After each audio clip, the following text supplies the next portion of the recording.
ఒకటో అధ్యాయం కీర్తనల గ్రంథం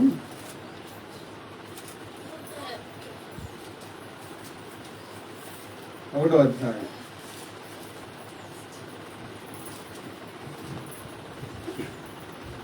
453వ పేజీ 453వ పేజీ కీర్తనలు. ఒకటో అధ్యాయం. దుష్టుల ఆలోచన చొప్పున నడువక, పాపుల మార్గమున నిలువక, అపహాసకులు కూర్చుండుట చోట కూర్చుండక. 3 విషయాలు ఈ కీర్తనల గ్రంథంలో. ఈ కీర్తన మొట్టమొదట రాశారు, 1వ కీర్తనగా రాశారు. దావీదు కీర్తనలు చాలా ఉన్నాయి, అందులో ఇది 1వ కీర్తన, ప్రథమ కీర్తనగా రాయబడి ఉన్నది. మన భక్తి జీవితం అంతటిలో మనం విజయం సాధించాలి అనంటే, దేవునికి ఇష్టంగా మారాలి అనంటే, ఈ 3 విషయాలు తప్పకుండా పాటించాలి. అప్పుడు మనం సఫలీకృతులం అవుతాం, మన భక్తి జీవితాన్ని సాధించగలుగుతాం. ఇప్పుడు మనం ఆత్మీయ ప్రయాణంలో ఉన్నాం అందరం. ఏ ప్రయాణం చెప్పండి? ఏ ప్రయాణంలో ఉన్నా? ప్రార్థన అయిపోయిన తర్వాత సినిమా ప్రయాణంలో కాదు. ఆత్మీయ ప్రయాణం పరలోకానికి చేర్చేది, పరలోకానికి తీసుకెళ్ళేది. రోజు రోజు మనం పరలోకానికి దగ్గర అవుతా ఉన్నాం అన్నమాట. అంతేనా? మధ్యలో ఈ సినిమా తీసుకెళ్దాం, లేకపోతే ఇంకో చోటకు తీసుకొని వెళ్ళదు, అసహ్యమైన చోటకు తీసుకొని వెళ్ళదు. ఈ ఆత్మీయ ప్రయాణంలో ఇప్పుడు మనం దారిని వెళ్ళేటప్పుడు ఇరువైపులా ఈ పక్క చెట్లు ఉంటాయి, ఈ పక్క చెట్లు ఉంటాయి, ఏదో ఒకటి ఉంటానే ఉంటాయి బారు. ఈ ఆత్మీయ ప్రయాణంలో, యేసు ప్రభు వారితో ఆత్మీయ ప్రయాణంలో ఈ 3 పనులు చేయకుండా మనం ఈ ప్రయాణం కొనసాగించాలి. మధ్య మధ్యలో ఈ 3 పనులు దాడులు చేస్తాయి. ఒకటేంటి? దుష్టుని ఆలోచన చొప్పున నడువక. దారిలో ప్రయాణం చేసేటప్పుడు తిన్నగానే మనం వెళ్ళాలి. దేవుడు మోషేకి చెప్తాడు, నీవు ఆ మార్గంలో నడిచేటప్పుడు ఇటు అటు తిరగకూడదు, ఇటు అటు చూడకూడదు. చూస్తే ఏముంటాయి? ఈ పక్కన కానివ్వండి, ఆ పక్కన కానివ్వండి, దుష్టుని ఆలోచనలు ఉంటాయి, దుష్టుల ఆలోచనలు ఉంటాయి. దేవుడు మనకి చాలా మంచి జీవితాన్ని ఇచ్చారండి. ఎంత మంచి జీవితం వర్ణించలేం. చాలా మంచి జీవితం ఇచ్చారు. అసలు ఎలాగూ ఈ జీవితాన్ని చెప్పుకోవాలో మనకు తెలియదు. బంగారం లాంటిది కాదు, వెండి లాంటిది కూడా కాదు. ఆ రెండింటికంటే మించిన జీవితం ప్రభు మనకి ఇచ్చారు. ఇలాంటి జీవితాన్ని ఎవరైనా ఇవ్వగలుగుతారా? జీవితాన్ని ఇలా ఎవరైనా మార్చగలుగుతారా అంటే ఎవ్వరూ మార్చలేరు. ఒక చెక్కని, ఒక కంసాలి రకరకాల వస్తువులుగా మార్చగలుగుతాడు, కానీ జీవితాన్ని మార్చలేరు. ఒక స్వర్ణకారుడు బంగారాన్ని రకరకాల వస్తువులుగా మార్చగలుగుతాడు, కానీ జీవితాన్ని బంగారం కంటే విలువైనదిగా చేయలేడు. యేసు ప్రభు వారు మన జీవితాన్ని అలాగ మలిచారు. వెండి బంగారముల కంటే ఒక మంచి జీవితం దేవుడు మనకి ఇచ్చాడు. ఇప్పుడు ఈ జీవితాన్ని చాలా జాగ్రత్తగా కాపాడుకుంటూ ఈ ప్రయాణంలో మనం యేసయ్యని చేరాలి, పరలోకం చేరాలి. 1, దుష్టుల ఆలోచన చొప్పున నడవక. ప్రార్థనకు రాకముందు ఎన్నో రకాల ఆలోచనలు అప్పుడు ఉంటాయి. ఎందుకంటే యేసు ప్రభు వారు జీవితంలో, హృదయంలో లేడు గనక. ఎవరెవరో చెప్పిన ఆలోచనల ప్రకారం మనసు చెప్పిన ఆలోచనల ప్రకారం ప్రయాణం కొనసాగింది. ఇప్పుడు అలా చేయకూడదు, చేయవల్ల కాదు, చేయరాదు. మన ఆలోచనలు కానివ్వండి, దుష్టుల ఆలోచనలు కానివ్వండి. దుష్టుల ఆలోచన అంటే ఏంటంటే, దుష్టుడు అంటే ఎవరు? మనుషులా? మనుషులు ఎవరైనా వెళ్ళి దుష్టుడా అంటే ఊరుకుంటారా? నువ్వు దయ్యాన్ని అంటే ఊరుకుంటారా? నువ్వే దయ్యాను అంటారు. దుష్టుడు ఎవరంటే సాతాను. ఈ సాతాను మనుషుల్లో చొరబడితే వాళ్ళు దుష్టులుగా మారతారు.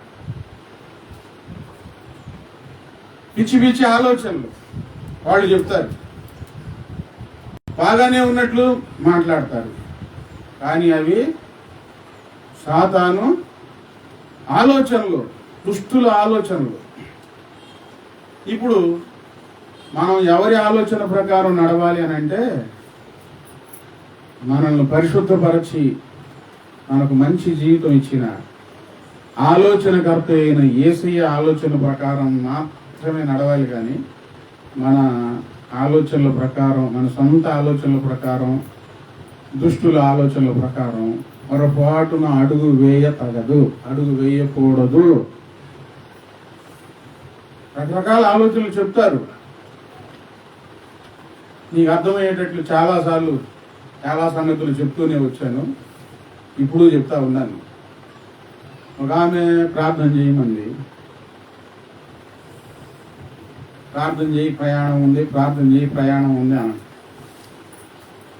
దేనికో చెప్పంటే ప్రయాణం ఉందిలే, ప్రయాణం కోసం చెయ్యి అని అంటుంది. ఏం ప్రయాణం చెప్పొచ్చుగా అంటే, చెయ్యయ్యా అన్నాడు. ఏందో చెప్పు అని అడిగితే, నువ్వు చెప్తాను, నువ్వేం అనకూడదు అని అంది. అప్పుడే తేలిపోయింది, అంటే ఏదో చేయకూడదు మొత్తానికి ప్రయాణం అని. మాకు మొక్కుబడి ఉందిలే, మొక్కుబడి కూడా కాదు, మొక్కుబడి ఉంటే అది భయం. సరే, మొక్కుబడి కూడా కాదు, ఏమనుకుంది వెళ్ళి రావాలి తిరుపతి అని. బాప్తీసం తీసుకున్న తర్వాత తిరుపతి వెళ్ళి రావడానికి నన్ను ప్రార్థన చేయమంటారు. ఏంటి, నేను చేయను. ఆమెకు ఎవరో చెప్పారు, అట్లా ఇల్లు ఆడికి వెళ్ళిన తర్వాత కూడా మనసులో యేసయ్యనే తలుచుకో, పోయిరా, ఏమైతే ఆ పాస్టర్లు అంతే చెబుతారులే అని ఎవరో చెప్పారు. అది పట్టుకుంది కానీ గట్టిగా వెళ్ళకూడదు అనే మాట, నా మాట పట్టుకోవాలి. ఆమెకెవరు అది చెప్పారు. ఆడికి వెళ్ళంట మనసులో యేసయ్యనే తలుచుకోవాలంట, అక్కడ ఆ స్వామిని తలుచుకోవాక ఈ స్వామిని తలుచుకోవాలి, ఏమైతే పోయిరా అని. ఇప్పుడు సాతాను ఎవరిలో దూరి కమ్మని మాటలు చెప్పాడండి. వెళ్ళొచ్చారు, వెళ్ళొచ్చిన 2వ రోజు 3వ రోజు ఆ వారంలో పెద్ద ఆపరేషన్ పడింది. దేవుని దగ్గరికి వచ్చేటప్పుడు చాలా జాగ్రత్త. మీరు చేసే ప్రతి పనిలో ఎవరి ఆలోచన ప్రకారం ముందుకు వెళ్ళాలి చెప్పండి? ఎవరి ఆలోచన ప్రకారం వెళ్ళాలి? దేవుని ఆలోచనల ప్రకారమే.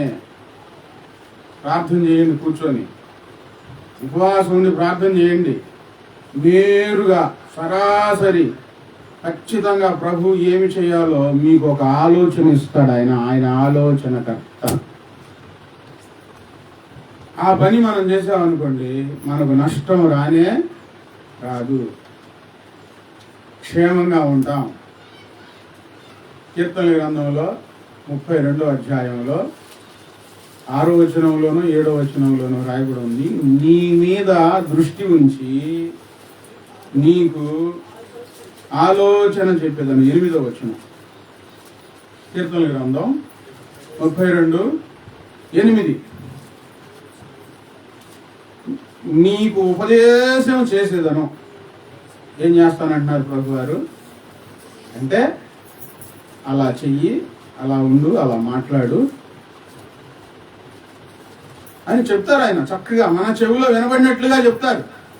ప్రభు మాట్లాడతారా అండి, అలా జరిగిద్దా అంటే అందరితో ఆయన మాట్లాడతారు, చక్కగా మాట్లాడతారు ఆయన.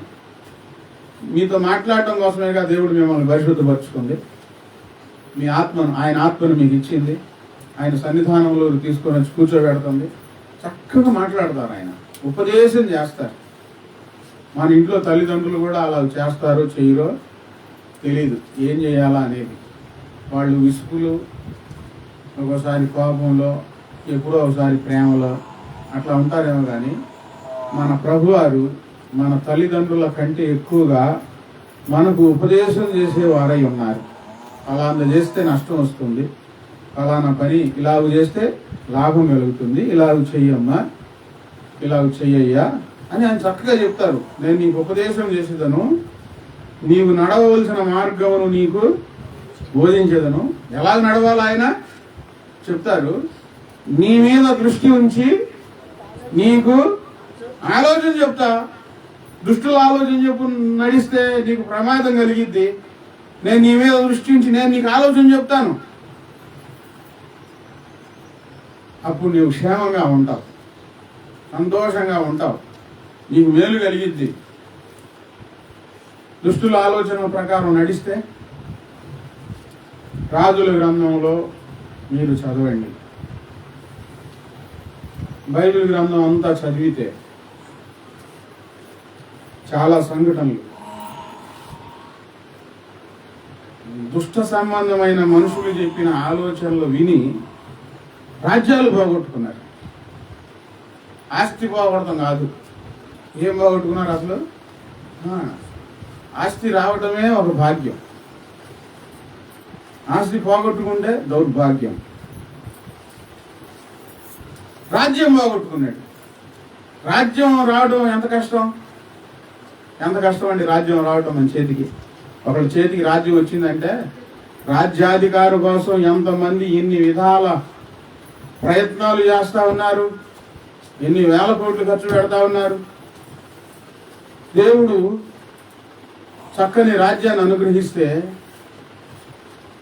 దుష్టుల ఆలోచన విని, చెడ్డ మనుషుల ఆలోచన విని రాజ్యం పోగొట్టుకున్నారు చేతిలో. అది ఎంత తీవ్రమైన పరిస్థితి. ఆస్తి పోవడం కాదు, రాజ్యమే పోయి, అధికారమే పోయింది.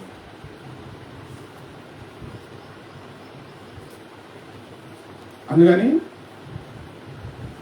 ఏ విషయంలోనైనా ఈ ఆత్మీయ ప్రయాణంలో ఇటువైపు నుంచి కొన్ని శబ్దాలు వినబడతా ఉంటాయి, ఇటువైపు నుంచి కొన్ని శబ్దాలు వినబడతా ఉంటాయి. అవి మనుషుల ద్వారా వినబడవచ్చు, మన మనసు ద్వారా చెవుల్లో వినబడవచ్చు. జాగ్రత్తగా దుష్ట సంబంధమైన ఆలోచనల ప్రకారం అడుగు వేస్తే, ఏం కాదులే అని అడుగు వేస్తే, సామెతల గ్రంథంలో రాయబడి ఉంది, వారి ఆలోచనలు వారికి వెక్కసమగు వరకు వారి ఆలోచననే అనుసరించిరి అని రాయబడి ఉంది. ఈ నేను చేసుకున్న పని ఏంది, నాకు ఎంత బాధ కలిగించింది, అయ్యో ఎందుకు ఈ దారిలో వచ్చాను, అయ్యయ్యో అని వెక్కసమగు వరకు. అంటే వెక్కసమవడం అంటే ఏంటి? బాగా కడుపు నిండా అన్నం తింటా ఉంటామా? ఇంకా మీకు అర్థమయ్యేటట్టు కొన్ని బాగా దగ్గరగా చెప్తేనే తొందరగా మీకు మైండ్కి ఎక్క, అట్లా చెప్తేనే కొంచెం నెక్క పొడుచుకొని తింటారు. కళ్ళు ఎక్కడ రాసుకుంటారు. కొన్ని సంవత్సరాల క్రితం, అప్పుడు చిన్నప్పుడులేండి, భోజనం కాడ పంతులు గారు వాళ్ళు భోజనం కాడ నువ్వు నించోపో అని అన్నారు. కాపులా నించోపో అని అన్నారు. నించోనే ఆడ నెయ్యి ఉంది, జాగ్రత్త సొత్తా ఉంది అని అన్నారు. నెయ్యి గిన్నె, చాలా నెయ్యి ఉంది. నేను చూస్తా ఊరుకోవాలా, చూస్తా ఉండాలి జాగ్రత్తగా. ఈ నెయ్యి వచ్చే వాళ్ళకి గిన్నెలో నెయ్యి పోషించే పని నాకు అప్పు చెప్పారు. ఇక్కడే అక్కడ చిన్నాంజనేయ గుడి అని ఉంది, అక్కడ ఆ గుడిలో ఆ కార్యక్రమం జరిగింది చిన్నప్పుడు. వాళ్ళ కొంచెం వాస్తున్నాను, నేను కొంచెం స్కూల్లో వరకు కొంచెం తాగుతున్నాను. వాళ్ళకు కొంచెం వాసన, నేను కొంచెం తాగుతున్నాను. నెయ్యి ఎక్కువ తాగితే ఏమైంది? ఆ శివుడికి వికారం వచ్చేసి ఇక అన్నం కూడా తినలేం. ఏదైనా వంటకంలో ఎక్కువ నూనె అంటే తినగలుగుతారు, అసలు ఎక్కదు, లోపలికి వెళ్ళదు అనమాట. మొత్తానికి ఒక 2.5 నెయ్యి తాగేసా, నన్ను అక్కడ నిలబెట్టిన పాపాన్ని. నెయ్యి కాడ. ఇక దాహార్తి మొదలైంది. ఇదే వెక్కసం అంటే అది. గొంతులు ఏం మూడి బట్టల వాంతి వచ్చినట్టుంది. మంచినీళ్ళు తగవుతున్నాయి. ఎన్ని మంచినీళ్ళు తాగుతా, ఎన్ని తాగినా మంచినీళ్ళు తగవుతున్నాయి. అన్నం తినబుద్ధి కావట్లా. కడుపు నిండా అన్నం తింటే వేరు, ఇద్దరు నెయ్యి తాగితే కడుపు నిండిద్దా? 3 రోజులు నా పరిస్థితి కాదు అనుకుంటా. మంచినీళ్ళు ఏమైందయ్యా ఏమైందా అంటే అసలు సంగతి చెప్పట్లేదు. నెయ్యి తాగానని చెప్తే అరే దొంగోడా అంటారుగా నన్ను. చెప్పట్లా, నాకు బాగలేదు, ఏందో అయింది లోపల, నాకు బాగలేదు, అసలు సంగతి చెప్పట్లా. కొన్ని మన జీవితంలో ఈ మనం అనుసరించే ఆలోచనలు వెక్కసమగు వరకు, వాంతి వచ్చే వరకు వెళ్ళిపోయి అబ్బా ఇట్లా ఎందుకు చేశాను నేను నా చేతులారా, అయ్యయ్యో అలా బాధపడకూడదు. దేవుడు ఏమన్నాడు, నేను నీకు ఆలోచన చెప్తా ఏం చేయాలో, అలాగ నడు. నీ ఆలోచన ప్రకారం నడవద్దు, దుష్టుని ఆలోచన ప్రకారం నడవద్దు, దుష్టుని ఆలోచన చొప్పున నడువక, పాపుల మార్గమున నిలవక. రెండోది ఏంటి? పాపుల మార్గమున నిలవక. మన ఆత్మీయ ప్రయాణంలో అపస్వరాలు వినకూడదు. ఈ ఆత్మీయ ప్రయాణంలో ప్రయాణిస్తూనే ఉండాలి. దేవుడు ఎక్కడ ఆగమండి అక్కడ ఆగాలి, అక్కడ నిలవబడాలి. ఎక్కడ నిలవకూడదు అక్కడ నిలబడకూడదు. బైబిల్ పట్టుకొని వెళ్తా ఉన్నావు, చక్కగా ఇంటికి వెళ్తున్నావు, లేకపోతే మందిరానికి వస్తున్నావు. ఈ మార్గ మధ్యంలో దుష్టుడు కాచుకొని ఉంటాడు. ఆ దుష్టుల దగ్గర నిలవబడి వాళ్ళు చెప్పింది విన్నావు అనుకో, నిలబడకుండా వస్తే వాళ్ళు చెప్పే వినపడవు. మందిరానికి వచ్చేస్తే దేవుని స్వరం వింటావు, వాక్యం వింటావు. మధ్యలో అక్కడ నాగామనుకో, వాళ్ళ మాటలు నిన్ను ఎక్కడికి తీసుకొని వెళ్తాయో తెలియదండి. పాపుల మార్గమున నిలవక, నిలబడకూడదు. కొన్ని చోట్ల అసలు మనం నిలబడకూడదు, వచ్చేసేసేయాలి. నిలబడ్డామా స్పాయిల్ అయిపోతాం, ఆత్మీయ జీవితాన్ని మింగేసేసి సాతాను. ఇప్పుడు చాలా రోజులు ప్రయాణం చేశావు, చాలా రోజులు ప్రయాణం చేసి ఒక్క చోట పాపుల మార్గమున. పాపుల మార్గాలు అంటే ఏంటి చెప్పండి? పాపుల మార్గాలు అంటే ఏంటి?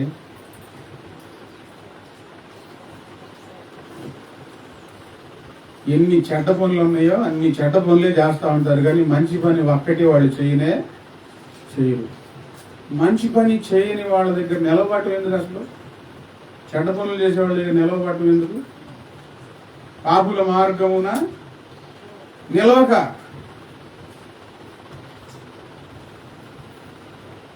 ఇప్పుడు ఎవరో దొంగ వ్యాపారం చేసుకుంటున్నాడు. ఆ దొంగ వ్యాపారం చేసేటప్పుడు నువ్వు నీ ఆత్మీయ ప్రయాణంలో ఉన్నావు. ఇదిగో మనం కూడా వ్యాపారం చేద్దాం రా, కొంచెం పెట్టుబడి పెట్టు, నువ్వు ప్రార్థన చేస్తే వెళ్ళావు కానీ కొంచెం పెట్టుబడి పెట్టు, నీకేం సంబంధం లేదు, వ్యాపారం అంతా నేనే చేస్తా, వచ్చే లాభంలో నీకు కొంచెం ఇస్తా. నీ మనసు ఆడ ఆగిపోయింది అనుకో, అక్కడ ఆగిపోతే ఏమవుతుంది పరిస్థితి? నువ్వు ఎంత ప్రార్థనకు వచ్చినా ఇంకా మనసు అక్కడ నిలబడి ఉంది, ఆ దొంగ వ్యాపారం మీద నిలబడి ఉంది. నువ్వు ప్రార్థనకి ఇక్కడ వస్తావు కానీ వాక్యం నీకు ఎక్కదు, ప్రార్థన నడవదు.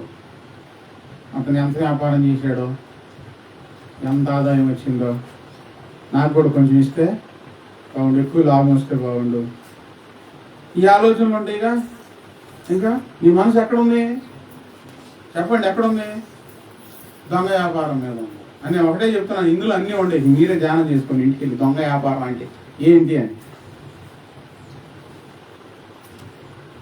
సామెతల గ్రంథంలో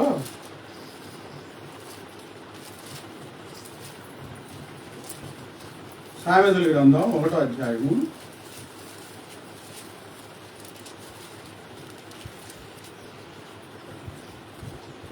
15వ వచనం. నా కుమారుడా, నీవు వారి మార్గమున పోవద్దు, పోకుము. ఎవరి మార్గాన? పాపుల మార్గాన పోవద్దు. వారి త్రోవల యందు నడవకుండా నీ పాదము వెనుకకు తీసుకు, అక్కడ నిలబడొద్దు. వారి త్రోవల్లో వెళ్ళొద్దు. నీ పాదము వెనకది పారిపో. అవసరం అయితే అక్కడ నిలబడొద్దు. వాళ్ళు ఏమంటారు? కీడు చేయుటకై వారి పాదములు పరుగులెత్తును, నరహత్య చేయుటకై వారు త్వరపడుచుందురు. పక్షి చూచుచుండగా వల వేయుట వ్యర్థము. వారు స్వనాశనమునకే పొంచి ఉందురు, తమను తామే పట్టుకొనుటకై దాగి ఉందురు. 13వ వచనం నుంచి చదవండి. 1:13 నుంచి. పలు విధములైన మంచి పొత్తులు మనకు దొరుకును, మన ఇండ్లను దోపుడు సొమ్ముతో నింపుకుందాం. నీవు మాతో పాలివాడవయుండు, మనకందరికి సంచి ఒక్కటే ఉండునని వారు నీతో చెప్పుదురు. ఈ మాటలు బాగా ధ్యానం చేసుకోండి. ఇప్పుడు ఎంత ప్రార్థన చేసిన ఉపయోగం ఉండట్లేదులే కానీ, ఏదో ఒకటి ఏమైందిలే కానీ చిన్న వ్యాపారం ఏదో ఒకటి అబద్ధాలు మోసం చేసుకో, ముందు కొంచెం డబ్బు సంపాదించుకున్నాం.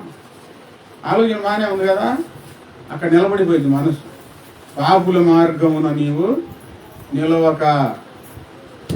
నిలవద్దు. పాపుల మార్గమున నిలవద్దు.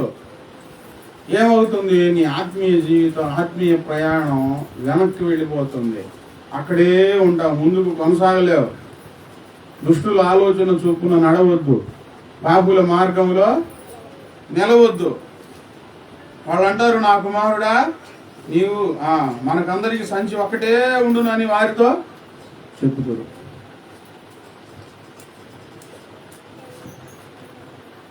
డబ్బు సంపాదించడం కోసం చిన్నోళ్ళకి పిచ్చి పిచ్చి ఆలోచనలు వస్తున్నాయి, పెద్దోళ్ళకి కూడా పిచ్చి పిచ్చి ఆలోచనలు వస్తున్నాయి. చిన్నోళ్ళకి వస్తున్నాయి, పెద్దోళ్ళకి వస్తున్నాయండి. చిన్నపిల్లలకి ఏం ఆలోచనలు వస్తున్నాయండి? అయ్యి డబ్బు సంపాదించాలి కదా బాగా, ఏం చేయాలి? ఒకడంటాడు, అరే మనం సినిమాల్లోకి వెళ్దాంరా అంటే. ఎక్కడికి వెళ్ళాలంట? సినిమాల్లో. మద్రాసు వెళ్ళిపోయి నాడు ఏదో ఒకటి అవకాశం వచ్చింది, సినిమాల్లోకి వెళ్ళిపోదాం. ఒకడంటాడు స్మగ్లింగ్ చేస్తాం కదా, ఇంకోడు అంటాడు అప్పుడు ఈ రోడ్లు వేయలేదు, అప్పుడు ఆలోచన చెప్తాడు, అయ్యి ఎవరైనా బండి వేసుకొని వస్తూ ఉంటారు కదా, సన్నని తీగ అటు ఇటు కడదాం, బారికి తీగ కట్టేసేసి నిల్చున్నాం, బండి వచ్చినప్పుడు తీగ పైకి ఎత్తుదాం, ఆ బండోడు పడిపోతాడు, వాడి దగ్గర బంగారం డబ్బులు దోసుకొని వెళ్ళిపోదాంరా, ఇట్లా చేద్దాం అంటే అప్పుడు పోలీసులు వస్తారు, స్టేషన్కి పట్టుకెళ్తారు. ఎట్ట పడతారు? తుక్కుగా పడతారు. ఎవరికి వచ్చే ఆలోచనలు? చిన్న పిల్లలకి. దొంగతనం చేయాలని, పాపిష్టి పనులు చేయాలని, అసలు పాపుల మార్గంలోని వాళ్ళు ఉన్న చోటే వాళ్ళ మాటలు కాడే అసలు నిలవబడకూడదు. పెద్దోళ్ళకి ఏం ఆలోచనలు వస్తున్నాయి? పెద్దోళ్ళకి వచ్చే ఆలోచనలు పెద్దోళ్ళకి భయంకరమైన ఆలోచనలు అండి. చిన్నపిల్లలకే భయంకరమైన ఆలోచనలు వస్తే పెద్దోళ్ళకి ఎందుకు రావు? మనం యేసయ్య దగ్గర ఉంటున్నప్పుడు ఎంత జాగ్రత్తగా ఉండాలో వీటన్నిటి విషయమై. అవి మన జీవితానికి అంటనివ్వకూడదు. పాపుల మార్గంలో నిలవబడకూడదు. ఎక్కడ నిలవబడాలి? యోహాను సువార్త 15వ అధ్యాయము. యోహాను సువార్త 15వ అధ్యాయము 13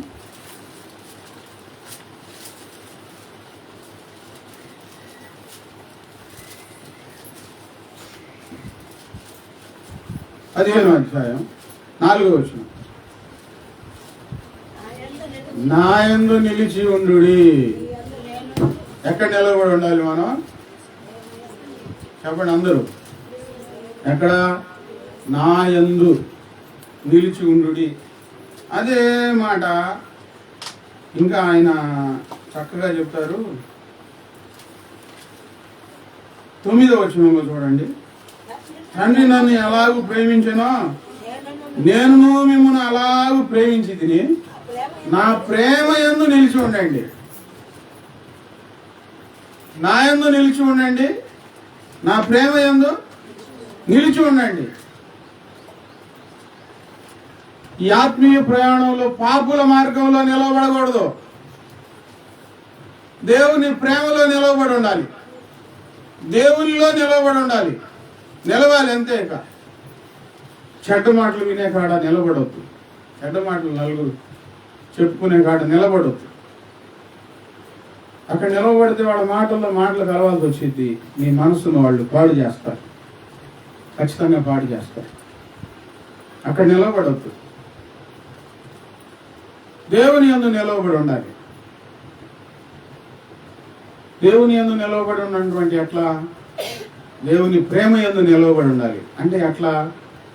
ఈ వాక్యాలు చదువుకుంటూ నలుగురు ప్రార్థన చేసే చోట సంఘంలో నిలవబడి ఉండాలి. పరిశుద్ధులతో కలిసి ప్రార్థనలో నిలవబడి ఉండాలి. నా ప్రేమ యందు మీరు నిలిచి ఉండండి అని యేసుప్రభు వారు చెప్పారండి. ఆయన ప్రేమ దొరకటం ఎంత గొప్ప భాగ్యం.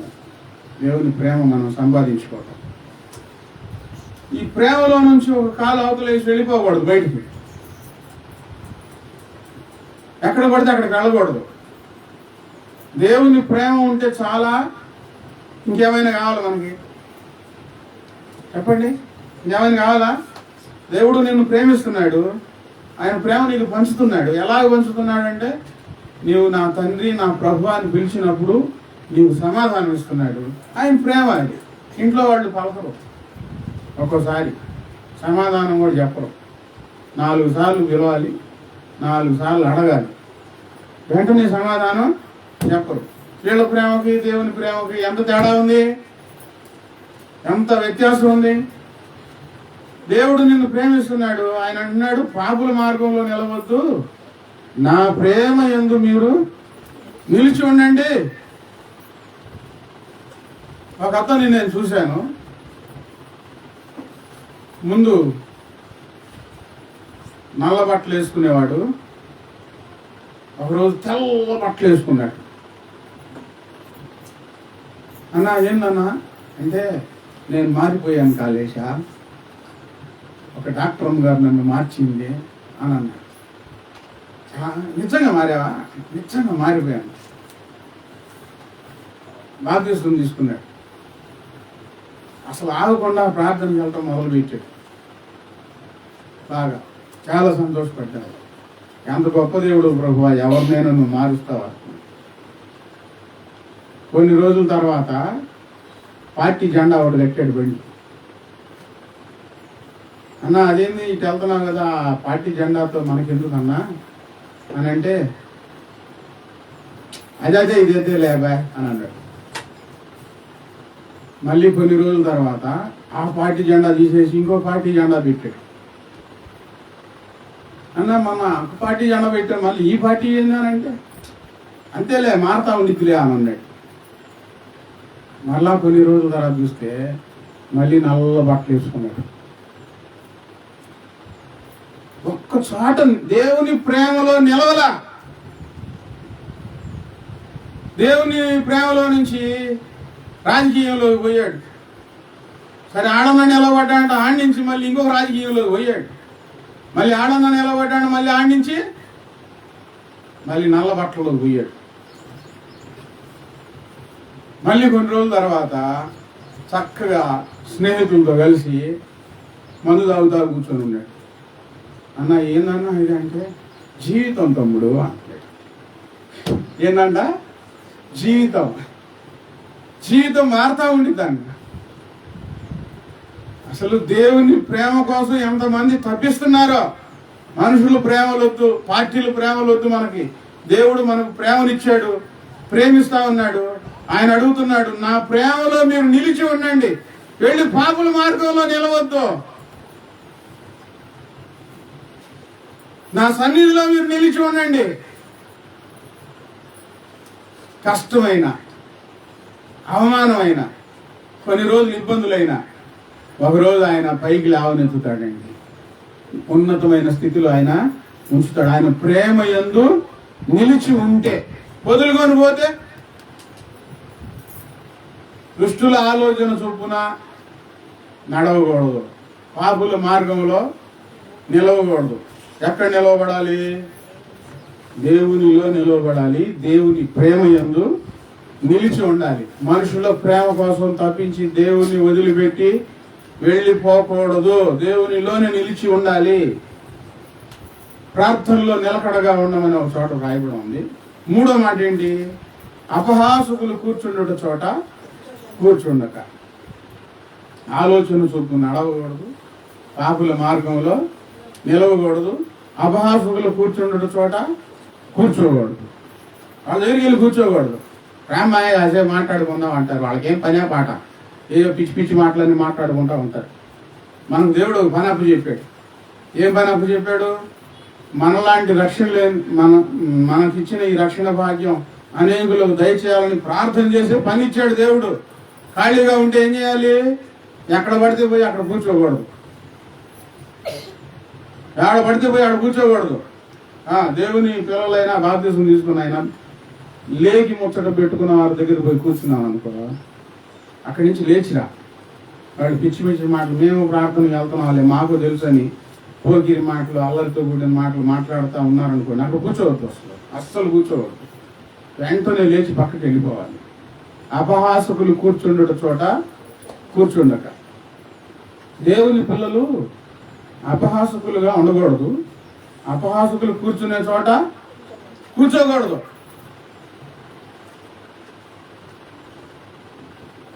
నేను మాట్లాడుతుంటే ఏమి నవ్వుతున్నారు అనుకున్నా జనాలు. అంటే నువ్వు జనాన్ని నవ్వడానికి వచ్చావా? దేవుని దగ్గరికి ప్రార్థన చేయడానికి వచ్చావా? చెప్పండి. దేనికి వచ్చా? వాక్యం నేర్చుకోవడానికి, దేవుని ప్రేమను తెలుసుకోవడానికి. కూర కూర్చొని పిచ్చి పిచ్చి మాటలు చెప్పి నవ్వడానికి కాదు. మనం జోకర్లం కాదు, యాజకులం మనం. చెప్పండి, ఎవరు మనం? జోకర్లమా? జోకర్లం అయితే సినిమాలోకి వెళ్తే నవ్విస్తే డబ్బులు ఇస్తారు. ఇక్కడ జోకులు వేసుకోవడానికి, జోకర్లుగా జీవించడానికి కాదు దేవుడు పిలిచింది, యాజకులుగా. ఎవరైనా తెలియక అజ్ఞానంలో ఉండి, అంటే దైవ భయం పూర్తిగా తెలియక సరదాగా ఎవరైనా ఏదైనా మాట మాట్లాడితే నవ్వు వచ్చింది. ఆ నువ్వు నవ్వావనుకో, నువ్వు బలహీనురాలివి, బలహీనుడు అంతే. ఇక అంటే దేవుని శక్తి నీలో లేదు, కొంచెం క్యారెక్టర్ తేడాగా ఉంది అని నవ్వు మానుకున్నావు అనుకో, ఇక్కడ మనం ఉండకూడదని అక్కడి నుంచి లేచి వెళ్ళిపోవాలి. అక్కడే కూర్చొని నవ్వుతా కూర్చున్నావంటే అపవిత్రత చక్కగా నీ హృదయంలోనికి వచ్చిద్ది. దేవుని ఆత్మ దుఃఖపడిద్ది. దేవుని ఆత్మ నీలో నిలవలేదు. నువ్వు దేవునిలో లేవు. ఇప్పుడు ఎక్కడ కూర్చున్నావు అంటే అపహాసకులు కూర్చున్న చోట కూర్చున్నావు. మనకు చాలా పని ఉంది. మనం ప్రార్థన చేయాలి, వాక్యం నేర్చుకోవాలి, వాక్యం చాలా నేర్చుకోవాలి, వాక్యం కంఠస్థ పెట్టాలి, వాక్యంలో ఎన్ని మర్మాలు ఉన్నాయో తెలుసుకోవాలి, దేవుని శక్తిని పొందుకుంటూ ఉండాలి, బాగా ప్రార్థన చేయాలి. ఖాళీగా ఉంటే నువ్వేం చేయాలి?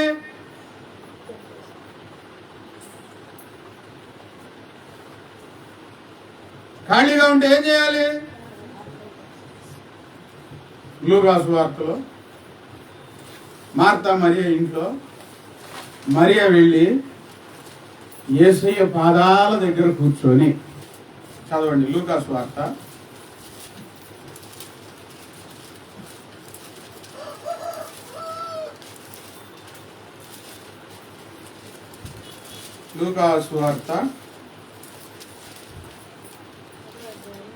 10వ అధ్యాయము 39వ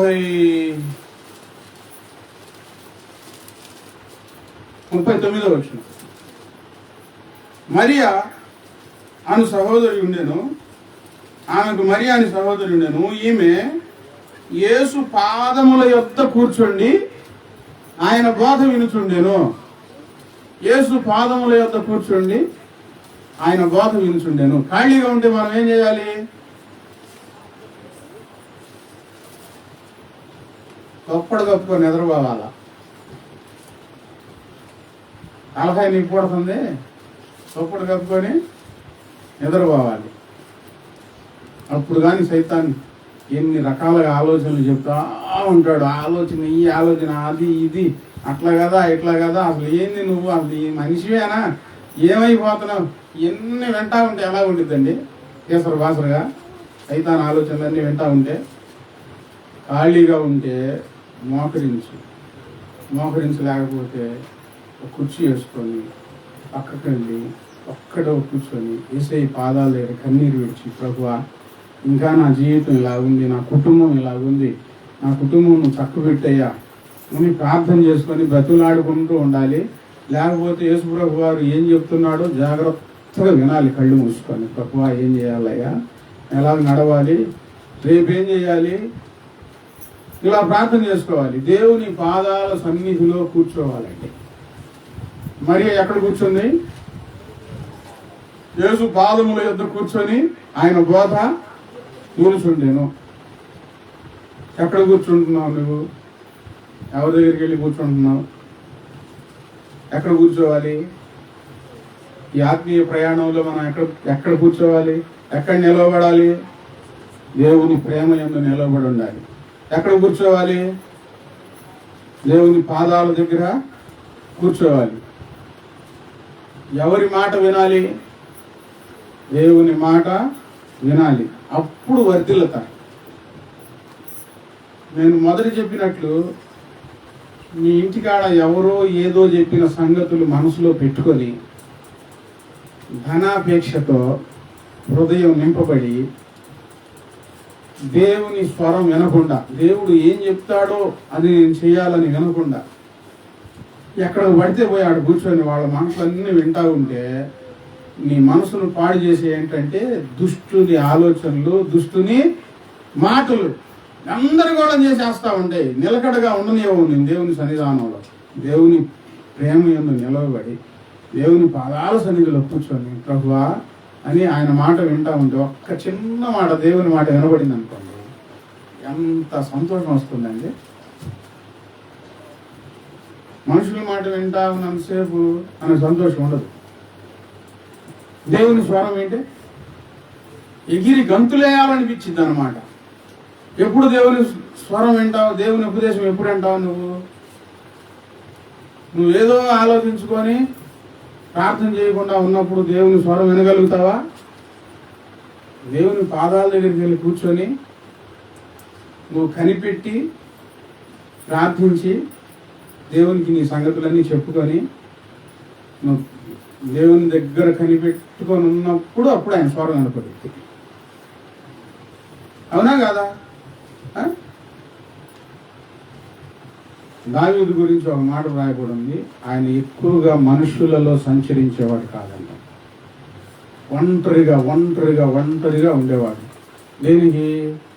దేవుని స్వరం వినటానికి, ఆయన బోధ వినటానికి, ఆయన శబ్దం వినటానికి. ఈ ఆత్మీయ ప్రయాణంలో మనం దేవుని ఆలోచన వినాలి, దేవుని ప్రేమ యందు నిలవబడి ఉండాలి. విసుగు చెంది పక్కకి వెళ్ళిపోకూడదు, నిలబడి ఉండాలి. అలాగే నిలవబడి ఉండాలి. ఏం కాదు, ఎంత కష్టమైనా ఏం కాదు, నిలబడి ఉంటే ప్రభు చూసుకుంటాడు. దేవుని పాదాల దగ్గర కూర్చోవాలి. ఎవరో దగ్గరికి వెళ్ళి కూర్చోవాల్సిన అవసరం లేదు. ఒక పాస్టర్ గారు మీటింగ్లో చెప్తా ఉన్నాడు. ఏమని చెప్తా ఉన్నాడంటే, నాకు చాలా బాధేసిందండి. ఒక పాస్టర్ గారు వెళ్ళి ఒక ఎమ్మెల్యే దగ్గర చేతులు కట్టుకొని కింద కూర్చున్నాడు. ఆ సంగతి చూసిన వెంటనే నాకు చాలా బాధేసింది. మనం ఎవరి దగ్గర చేతులు కట్టుకొని కూర్చోవాల్సిన అవసరం లేదు. మనం దేవుని పిల్లలం. దేవుని పాదాల దగ్గర కన్నీటితో కూర్చుంటే చాలు. ఆయన చేతులు పెట్టుకోమని కూడా అంట. ఆయన నా దగ్గర కూర్చొని నా బోధ వినండి అని అంటాడు. ఆ దేవుని పాదాల దగ్గర కూర్చొని ఆయన ఏం చెప్తున్నాడు వినగలిగితే మన జీవితంలో అద్భుతాలు జరుగుతాయి. ధైర్యంగా ఉంటాం, విసుగు రాదు, అపజయాలు కలగవు.